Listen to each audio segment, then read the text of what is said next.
There's a saying erroneously attributed to the Chinese: "May you live in interesting times." Depending on your point of view, that can either be a blessing or a curse.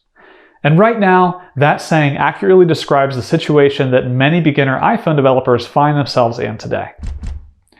In 2019, Apple introduced SwiftUI, which is the hot new way to create user interfaces in Swift.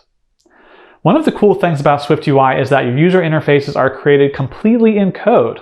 But while you're coding, you can see a dynamic preview of this code in SwiftUI's Canvas editor.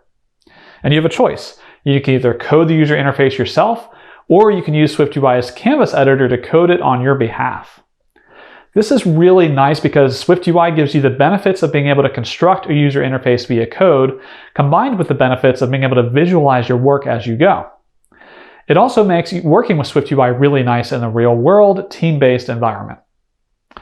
Apple has been promoting SwiftUI as the preferred way to build new apps for many reasons, including the fact that it makes it easier to port your iOS apps to Apple's different platforms, such as macOS, watchOS, or tvOS. Plus, it's plain fun. As you'll see for yourself as you work through this course, creating beautiful user interfaces with SwiftUI is a pure joy. It's important to know that SwiftUI isn't the only way of making user interfaces on iOS. You can also use something called UIKit, which is the framework that iOS developers used before SwiftUI was released. I want to point out that UIKit is still a valid way to make iOS apps, even though SwiftUI is released. In fact, I'd say that today there's still more developers using UIKit than SwiftUI. That might make you wonder, if SwiftUI is so great, why are more developers still using UIKit? Well, there are three main reasons for that. First of all, SwiftUI only works on iOS 13 or later. Even though iOS 14 is out now, some companies still need to support iOS 12 or earlier, so they can't switch to SwiftUI quite yet. Second, SwiftUI is still not as mature as UIKit. Just think about it. UIKit has been out for 12 years. In fact, it was based on a macOS framework called Application Kit, which had even more history. So there was a lot of time for Apple to get things right with that framework. But SwiftUI is still less than 2 years old. This means there are still some missing features or rough edges.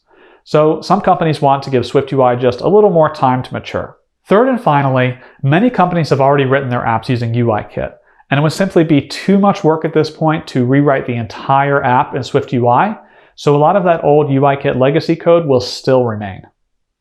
So, now it comes time to answer your burning question. Which should I learn, SwiftUI or UIKit? As of today, here's our answer. It's both. If you're serious about being a professional iOS developer, our recommendation is to learn both SwiftUI and UIKit. Learning SwiftUI is important because it's the future of iOS development. SwiftUI is huge and there's a lot to learn, so it's a good idea to get started now. And if you're making a new app, you can make it with SwiftUI today. Learning UIKit is important too, though. If you end up working at a company that already has shipped an iOS app, there's a high chance that that app will have been made with UIKit. So if you want to work at one of those companies, it's important that you know how to be able to work with those code bases also. I also want to point out that it's not all or nothing. It's possible to make a certain part of your app using SwiftUI and the rest with UIKit. As companies begin to transition from UIKit to SwiftUI, we expect to see many of these code bases with a mixture of both SwiftUI and UIKit in the years ahead. But don't worry, we've got your back, and we have a plan for how to teach you everything you need to know. This year, we are updating all of our learning paths at RayWenderlich.com with a SwiftUI first approach. This means that for all of our learning paths, we will use SwiftUI for all of the sample projects, with one exception, which I'll talk about in a moment. We decided upon a SwiftUI first approach because SwiftUI represents the future of iOS development. This way, you can be sure that you're learning the latest and greatest techniques, making all your skills future-proof and in high demand. Right now, you're in the first of our learning paths, titled iOS and SwiftUI for Beginners. This learning path has 5 courses. First, there's the course you're in now, Your First iOS and SwiftUI App, an app from scratch. In this course, work through the must-haves in our programming to-do list to create a minimal viable product for Bullseye. Next up is its sequel, Your First iOS App Polishing the App, where you implement all of the nice-to-haves in our programming to-do list, which is largely focused on making the app look pretty.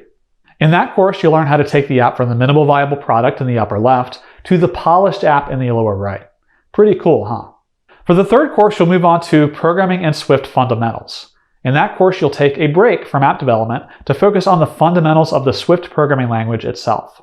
Once you have a firm grounding with the Swift language, you'll get back to iOS and SwiftUI with your second iOS and SwiftUI app. For your second app, you'll create an entire personal library tracking app using SwiftUI.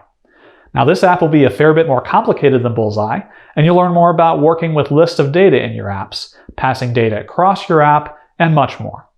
And for your fifth and final course, Programming in Swift Functions and Custom Types, you'll return to the Swift programming language, but this time take a deeper dive into areas you need to know on a day-to-day basis in Swift development. And guess what? That's only the first learning path. Once you've completed our first learning path, you can move on to more advanced learning paths, like iOS user interfaces with SwiftUI, iOS data and networking, and iOS IDEs and tools. All of these learning paths will use SwiftUI. But what about UIKit, you may ask? As we mentioned, it's important to learn that also. That's why we created a special and optional learning path called iOS User Interfaces with UIKit. If you need to learn UIKit development for your job, you should definitely check that out. But if you're making apps on your own and you only care about SwiftUI, you can safely skip that learning path. So for new iOS developers having to learn two ways of creating user interfaces at once, these are definitely some interesting times. But hey, learning new things is part of the joy of being a programmer. We're loving learning SwiftUI, and we're excited to be on the cutting edge of the future, and we hope you enjoy this journey with us.